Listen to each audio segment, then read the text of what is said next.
It's 3:15, and that means it's time for The Real Deal with Bill McNeil. That's right. Welcome once again to The Real Deal with Bill McNeil. I'm your host, Bill McNeil, and you're probably wondering exactly what is the real deal today. Hey, good question.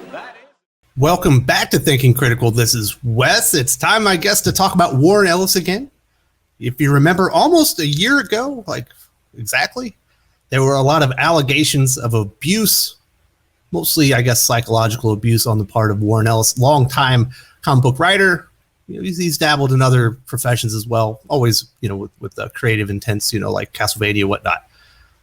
A lot of people would say he's a legendary writer. Not really my cup of tea, but that is not what this video is about. Apparently, he and Ben Templesmith, you likely know Ben Templesmith from 30 Days of Night and other comic book properties, some independent stuff, are getting back into the comic book game again. They are restarting their series Fell from Image Comics. I believe it stopped at issue 9. They're going to do another, I think it was described as like a trade or something like that. So maybe it's 4 or 5 issues. And that will be coming out in the not too distant future. This is notable. It is the first real new work that we hear of from Warren Ellis in the comic book industry since these allegations came out. And there's a lot of hypocrisy in the air. Here on the channel, I am not a big fan of hypocrisy. I'm also not a big fan of cancel culture. We've kind of got both of these things brewing on this story and what's kind of coming out now that Warren Ellis is kind of getting back in the game. I was not a fan of the calls to cancel James Gunn. I was not a fan of canceling Gina Carano. I'm not really a fan of any of this cancel culture stuff. Unless somebody did something criminally wrong or specifically to the T violated their contract or something. I say people are allowed to have opinions. They're allowed to do things that you don't like. And I will admit this. The allegations that are in the website dedicated to Warren Ellis, I believe it's called SoManyOfUs.com. Yes, SoManyOfUs.com are not nice. They're actually pretty bad. You could say that perhaps he was grooming these women, but they're all of age. There are no allegations of any criminal activity. In fact, if you look at it, there really are no allegations of him doing something untoward, like in his contract. Like he never apparently violated his contract. He may have violated people's trust. He may have been gallivanting around and had, a woman in each town kind of thing. He was a rambling man, let's put it that way. He was a bit of what I would call a creep. Is it illegal to be a creep? Should being a creep give you a life sentence? That is for you to come up with your own determination. I say no. If you have not heard all the allegations, I'm not going to go into them to detail here. There is a link to that website in the video description. You can check it out for yourself. But there is hypocrisy in the air. Wes, where do you get the hypocrisy out of this? Well, actually, I get it right from that website. There's a whole statement, and it's very long. It's a very wordy statement. And at one point, this is what the statement says. To be clear, our aim is not to see Warren Ellis punished. We are here to look forward. We believe it is important to amplify awareness of a pattern to change the culture of complicity. Emotional abuse, despite not being criminalized in many places, should be recognized as a real and lasting violation. We tell these stories so that anyone can recognize the dangerous nature of this type of behavior and protect themselves and others. Absolutely, you should always be looking out for yourself. You should have your own agency and your own decisions. All the testimonies that you see, if you go to that website, are all grown women. Were they younger than Warren Ellis? Yes, I believe every single one of them were. But they were all of age, consenting age, where they can make their own decisions. But we need to be clear. This is what they said. Our aim is not to see Warren Ellis punished. Not to see Warren Ellis punished. But he did get punished. He lost a pretty notable gig in the Dark Knight's death metal event that Scott Snyder was doing. It was in one of the anthology books. I think he was going to be doing the origin of T-Rex Batman or whatever that was. He was going to have a little small part in that. That was removed. He was replaced by another writer. We know that he lost some other gigs. The only things that I know of that have been published that he's worked on since is they finished publishing his Batman's Grave with Brian Hitch, which I believe was like the last work of Brian Hitch at DC under his exclusive. Also, there has been another season of Castlevania released since these allegations came out. Whether that was fully produced before then, I'm not really sure. He was an executive producer and writer on Castlevania. I'm not certain if he's working on that series moving forward. If you want to ask me, Castlevania, is that a good cartoon? I have no idea. I watch Paw Patrol, Loco Nuts, and Cleo and Kukin and stuff like that. I don't get to watch adult cartoons or anything not aimed specifically at like 4-year-olds. So I'm not sure if Castlevania is good, but I've been told it is good. But they do not want to see Warren Ellis punished for his behavior, which they admit is not criminal in nature. All right. So let's see what people had to say. And I'm just going to take a few examples of some of the names that you will normally see associated with these messages. And when the allegations come out, these are names that are always kind of all of a sudden they knew about it the whole time, and they always have big opinions. So this is J.A. Michelin. Image has published Brandon Graham's comics for the last 5 months of this calendar year. The Warren Ellis return is not just within the repertoire. It is a specific and ongoing feature of the repertoire. Brandon Graham is a whole nother situation. Apparently, when people dogpile on you and make all kinds of frivolous allegations, you are not allowed to defend yourself. That is the lesson I learned for the Brandon Graham situation. And I don't even know that it's, I guess it's in the same ballpark as Warren Ellis. Alice Cott. People in comics love to have opinions on whether Batman eats ass, but the timeline gets curiously quieter anytime there's a new reason to have a conversation about how the industry enables abusers. You, Alice Cott, did not look at Twitter yesterday or any other social media platforms, including Ben Templesmith, the artist on Fell, his own Patreon page. We'll talk about here in a second. People were certainly not quiet about this, you being included. Alex DeCampi, someone that's always a part of these allegations. Substack, who I believe announced, I don't know who all the people that they're talking about. So I know people that were hired for these jobs. I don't know that that's exactly who she's talking about. So I won't even put out names. Substack, Fables, the White Geisners. I don't even know what that is, to be completely honest. Fell, Tapas, hiring a known creeper. It has been, a hell of a few weeks to be a woman in comics. An industry which clearly does not give the slightest shit about our safety or well-being. Publishers, please find one spine. Perhaps you could share it amongst yourselves the way the Norns shared one eye. Okay. Jennifer de Guzman. Here's some lines I heard about publishing known abusers. Yeah, he's a creep. He is a creep. But he's a great writer. You can be a creep and a great writer. That's absolutely correct. You're pretty outspoken. I imagine this was someone saying this to her. So we're concerned about your ability to work with creators like Redacted Abuser. I imagine that the person didn't say abuser. Maybe they said Warren Ellis. And that's on her. It's not if people don't think that you're going to be able to work with other creators, perhaps you should look in the mirror at your own issues. But for a group of people that did not want to punish Warren Ellis, they certainly are up in arms about his return to the comic industry on a creator-owned work, by the way. It's not like Image Comics is paying him. From my understanding, he has to pay to be published by Image Comics, and then you may get paid on the back end if your trades and your individual sales are good. Now, I imagine some creators have a better deal. Like, I bet Scott Snyder got paid, put Nocturna and the Undiscovered Country on Image.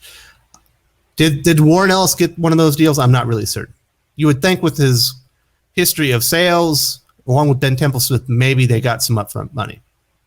So there's some hypocrisy in the air. It turns out, yes, they would like Warren Ellis punished. They wouldn't like him just punished. They would like him banished from comic books forever.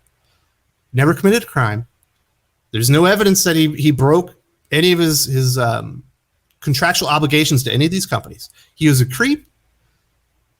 If I had a friend that was of the opposite sex or any gender, and they said, Wes, I have an opportunity to work with Warren Ellis. He's going to be a mentor. I would say, why don't you go read this website called SoManyOfUs.com and see if that's really the opportunity that you want. He seems like a creep to me. And then I would let them make their own decision because they're likely to be an adult. But there's no forgiveness in comic books. Even if you really just did something immoral, something that you should not be proud of.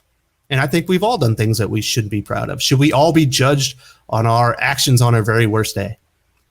And there are a lot of allegations. I don't want to undersell this. There's 60 people that came forward about Warren Ellis on that website. And I believe there are 36 specific testimonials of their history and interactions with Warren Ellis. None of them have any criminal behavior documented.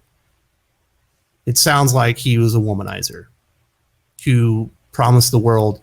It was promising things that he couldn't probably deliver most of the time because it was not in his purview of responsibility, or he did not have that kind of authority to hand out the kind of things that he was promising. Likely, so he could gain access. You know what I mean?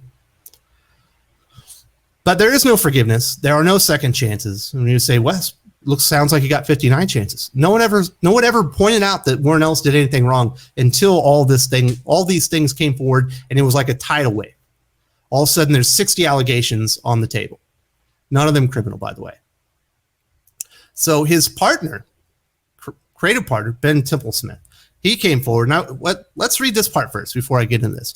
This is also what they said. We also asked those reading this to understand that writers can't work alone, and many of the artists, colorists, flatters, letters, editors, and other collaborators who have worked with Warren over the years still deserve recognition and support for the work they publish with him. Now, I noticed that was in past tense. Maybe this doesn't apply to any future work with Warren Ellis. If you do future work with Warren Ellis, whether he's changed or not, maybe you're not supposed to support them.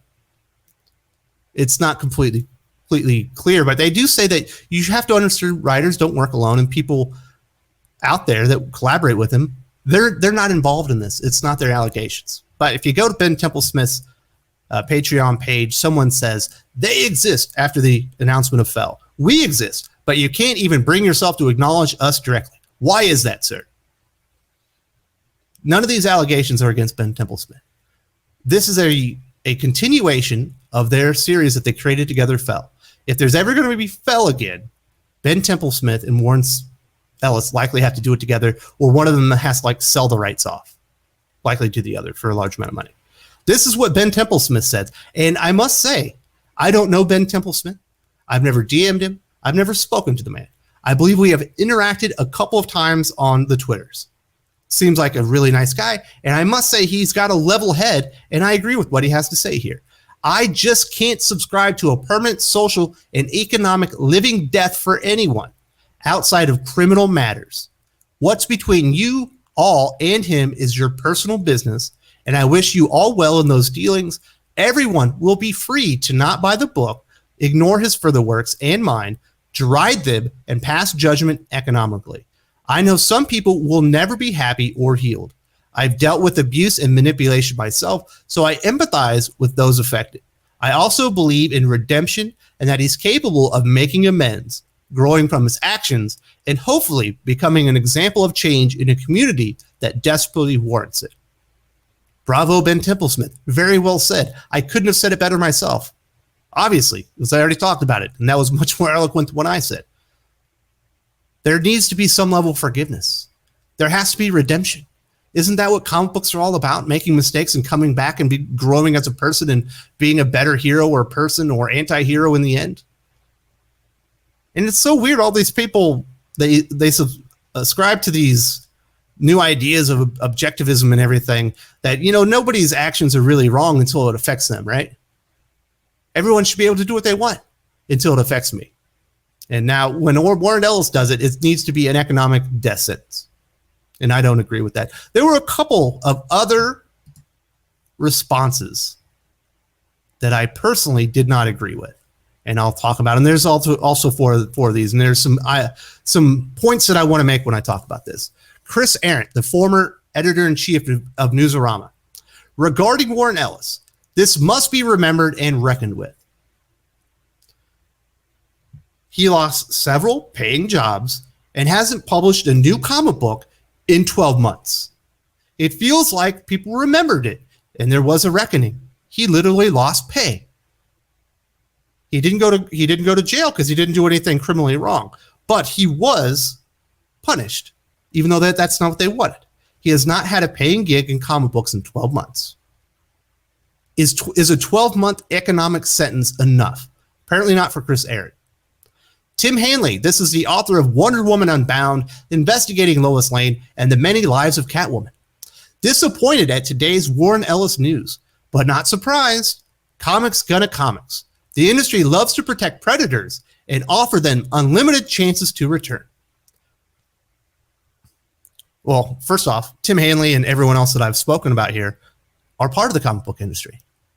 So don't talk about the industry as if you're not part of it, okay? First off. And the entire industry allowed Warren Ellis and his behavior to continue unfettered for over 2 decades. The first allegations that are documented started in 2000.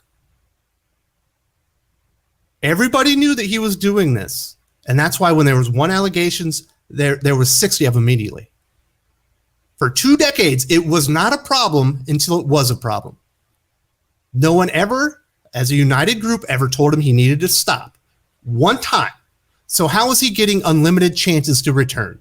This is his first return. Those were literally the first allegations publicly about Warren Ellis. Answer me that, Tim Hanley. Zach Thompson, author of Undone by Blood and No One's Rose. The comics industry just can't allow Warren Ellis to come back as if nothing happened. We must be better than that.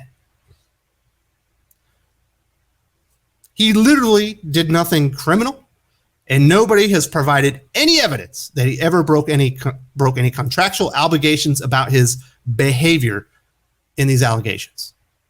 What exactly happened that precludes him from ever working again, Zach Thompson? Have you ever had a bad day? Have you ever done something bad and maybe done it more than once? Would you like for your entire life to have to live under the cloud of that and have roadblocks for you to earn money because you did something other people didn't like that wasn't criminal and violated none of your contracts? It was kind of your personal business? Personal business? Would you like to live under those rules?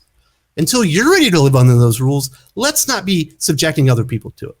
Finally, we've got Graham McMillan, freelance writer for Polygon, Inverse, The Hollywood Reporters, Heat Vision, and Wired.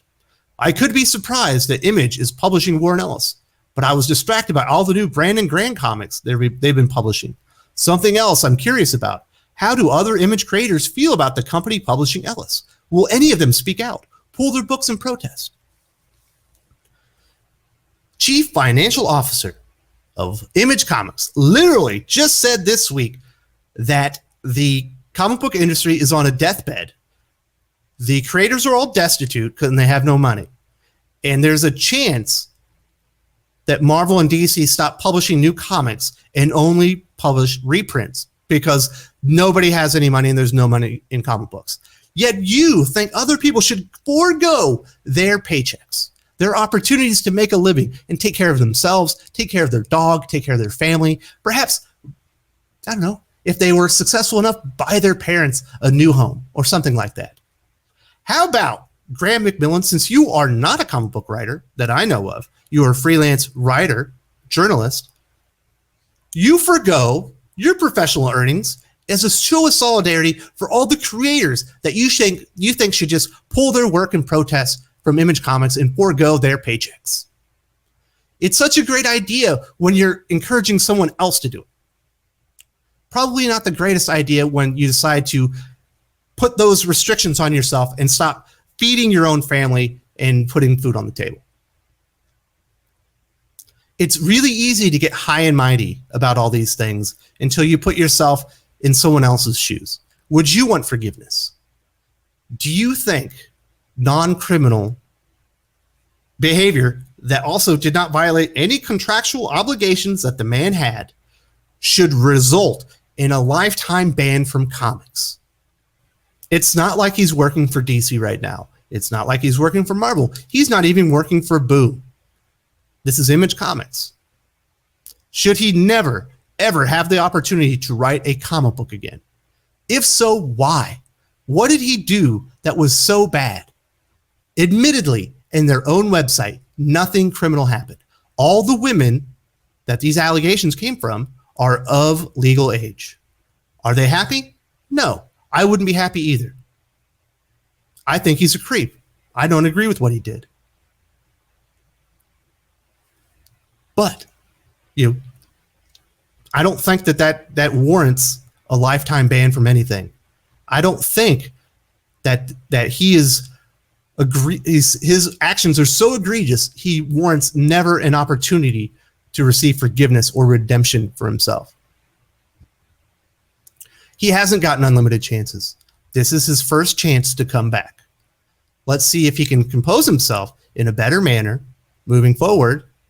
If customers decide they will never pay for another Warren Ellis comic book again, then he should make comics. Because if it doesn't make dollars, it don't make sense, right? But if people are willing to buy his comic books with him and Ben Temple-Smith's Fell series, the guy has paid a price. He hasn't had new comics published in 12 months. He's been writing comics for decades.